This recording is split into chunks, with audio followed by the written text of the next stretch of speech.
চমকে তাকিয়ে দেখলেন দম্পতিটি ছেলেটার মৃতদেহ খাচ্ছে। মা তার সন্তানের হাত কামড়ে ছিঁড়ে নিচ্ছে, বাবা তার বুক চষে রক্ত খাচ্ছে।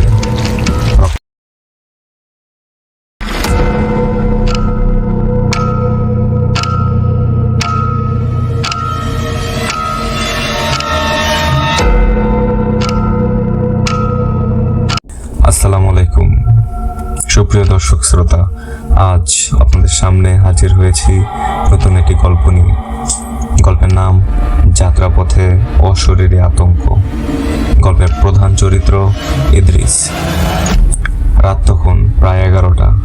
ইদ্রিস ঢাকার ব্যস্ত জীবন ছেড়ে ট্রেনে করে গ্রামের পথে ফিরছেন।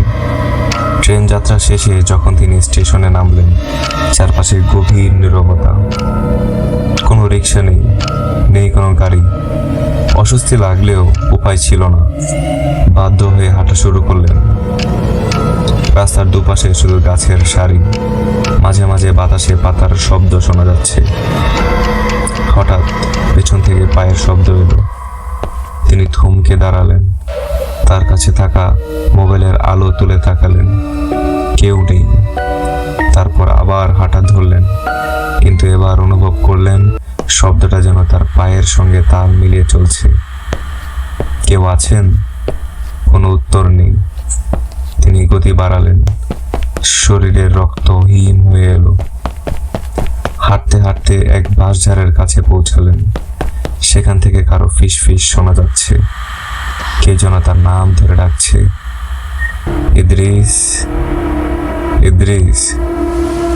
কিন্তু কণ্ঠটা বিকৃত, যেন একসঙ্গে অনেকগুলো মানুষ একসাথে কথা বলছে। তিনি আর দাঁড়ালেন না, দ্রুত হাঁটা শুরু করলেন। অনেকক্ষণ পর খেয়াল করলেন একটি ভ্যান আসছে। ভ্যানে 4 জন লোক, একজন চালক, এক দম্পতি এবং একটি সাদা কাপড় দিয়ে ঢাকা একটি মৃতদেহ। ইদ্রিস দম্পতির দিকে তাকিয়ে জিজ্ঞেস করলেন, আপনারা কোথায় যাচ্ছেন? লোকটি শান্ত গলায় বলল, আমরা হাসপাতালে গিয়েছিলাম, আমাদের ছেলে পানিতে ডুবে মারা গিয়েছে, তাই ওকে নিয়ে বাড়ি ফিরছি। কথাটা শুনে ইদ্রিসের মনে কষ্ট লাগলো। আমি পাশের গ্রামে যাচ্ছি, একটু সামনে নামিয়ে দিতে পারবেন? লোকটি হাসলেন, অবশ্যই, উঠুন। ইদ্রিস পেছনের দিকে বসলো। পাশে ছিল ছেলেটির মৃতদেহ। ভ্যান আস্তে আস্তে এগোতে লাগলো। ভ্যানে বসে চারটা দেখতে দেখতে ইদ্রিসের চোখ ঘুমে ঢুলছিল। ঠিক তখনই কিছু একটা কুটকুট করে কাটার শব্দ পেলেন, তারপর একটা গোঙানোর শব্দ। তিনি চমকে তাকিয়ে দেখলেন দম্পতিটি ছেলেটার মৃতদেহ খাচ্ছে। মা তার সন্তানের হাত কামড়ে ছিঁড়ে নিচ্ছে, বাবা তার বুক চষে রক্ত খাচ্ছে। রক্ত ছিটকে তাদের শরীরে পড়ছে। ইদ্রিসের শরীর অবশ হয়ে গেল।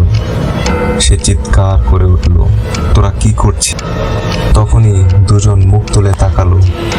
তাদের চোখে কোনো চোখের মণি নেই, শুধু ফাঁকা কালো গর্ত। তারা বিকৃত হাসি দিয়ে বলল, এসো, তুমিও আমাদের সঙ্গে চলো। এমন ভয়ঙ্কর দৃশ্য দেখে ইদ্রিস আর সহ্য করতে পারল না। তিনি ভ্যান থেকে লাফ দিলেন। ভ্যানটা চোখের সামনে বাতাসে মিলিয়ে গেল। শেষ মুহূর্তে তার কানে এলো, তুমি বেঁচে থাকতে পারবে না ইদ্রিস। ইদ্রিস রাস্তার ধারে পড়েছিলেন। কিছুক্ষণ পর উঠে দাঁড়ালেন।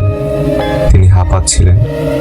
চারপাশে তাকিয়ে দেখলেন সবকিছু স্বাভাবিক, কিন্তু একটা ব্যাপার খেয়াল করলেন, এই পথটা তার পরিচিত নয়। চারপাশে কোনো ঘর নেই, শুধু কুয়াশা আর গাছের ছায়া। হঠাৎ তার সামনে একটা কবরস্থান দেখা গেল। কবরের পাশে কেউ দাঁড়িয়ে আছে। তার শরীরটা ঠান্ডা হয়ে গেল। লোকটা ধীরে ধীরে এগিয়ে আসছে। চেনা চেহারা, এটা তো তার ফজলু চাচা। চাচা, আপনি এখানে? তুই এত রাতে একা কেন ইদ্রিস? চাচার কণ্ঠটা অদ্ভুত ঠান্ডা শোনালো। ইদ্রিস কেমন যেন হতভম্ব হয়ে গেলেন। চাচা, আপনি এখানে কি করছেন? ফজলু চাচা হাত বাড়িয়ে বললেন, চল তোকে বাড়ি পৌঁছে দেই। ইদ্রিস ধীরে ধীরে চাচার সঙ্গে হাঁটতে লাগলেন। কিছুক্ষণ পর পরিচিত পথ দেখা গেল। বাড়ির আলো দেখতে পেয়ে কিছুটা স্বস্তি এলো, কিন্তু নিজের বাড়ির পাশে চাচাদের বাড়ি দেখে তার মনে পড়ল ফজলু চাচা তো মারা গেছেন 2 বছর আগে। শরীরের ভেতর শীতল একটা অনুভূতি ছড়িয়ে পড়ল। তিনি ধীরে ধীরে পিছনে তাকালেন। ফজলু চাচা মুখ ভয়ানক বিকৃত হয়ে গেছে। তার চোখের গর্ত শূন্য, মুখের চামড়া ছিঁড়ে গেছে, বিকৃত হাসিতে দাঁত বের হয়ে গেছে। ফজলু চাচার সেই বিকৃত দেহ বাতাসের শূন্যে ভেসে ইদ্রিসের কাছে আসতে শুরু করলো।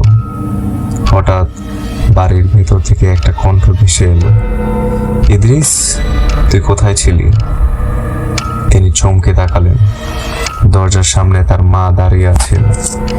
ইদ্রিস বুঝতে পারলেন তিনি বাড়ির সামনে দাঁড়িয়ে আছেন। হঠাৎ সব কিছু নিস্তব্ধ হয়ে গেল, সব স্বাভাবিক, কিন্তু সে আজও শুনতে পায় কেউ যেন তার নাম ধরে ডাকছে, ইদ্রিস, ইদ্রিস।